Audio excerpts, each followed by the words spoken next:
Je m'appelle Cécile et voici mon histoire. Je tiens une petite boutique dans le quartier où je vends un peu de tout pour subvenir à mes besoins.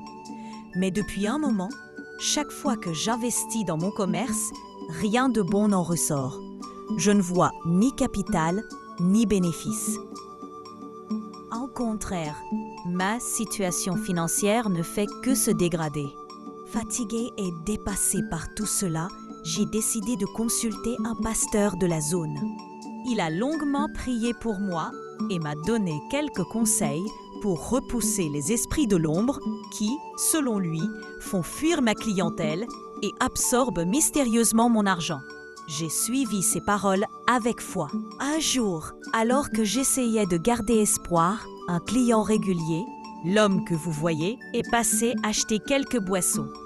Je n'ai jamais eu de soupçon sur lui. Il a toujours été courtois.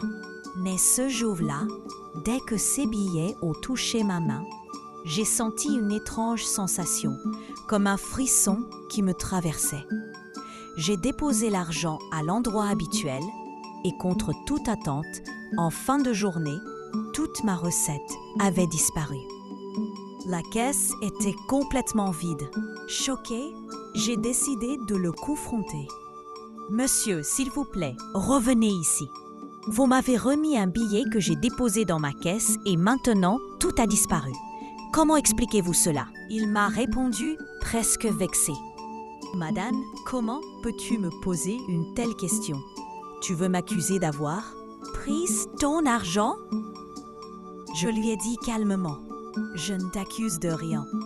Mais de la manière dont tu as fait pour que l'argent disparaisse, fais la même chose pour que ça revienne. » Il s'est braqué. « Je ne sais pas de quoi tu parles.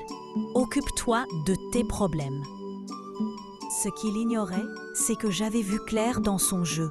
Son agitation en disait long. Dépassée, humiliée, mais refusant de me laisser abattre, je me suis mise à prier avec tout mon cœur. « Seigneur, me voici devant toi, le cœur brisé mais plein de foi.